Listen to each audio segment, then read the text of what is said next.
Katrín Oddsdóttir er næst á mælendaskrá og ég loka mælendaskrá þegar hún hefur lokið máli sinu, gjörðu svo vel. Freistandi að segja bara eitthvað eitt orð og hætta til þess að enginn á að komast á mælendaskrá.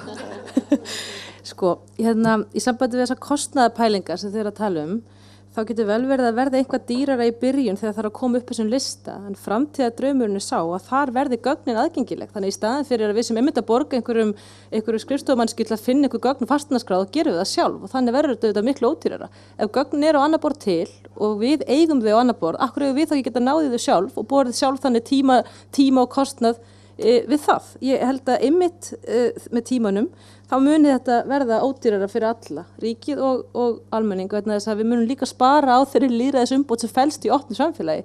Það mun veita það mikið aðhald að fólk mun ekki taka eftir slæmar ákvarðanir, held ég.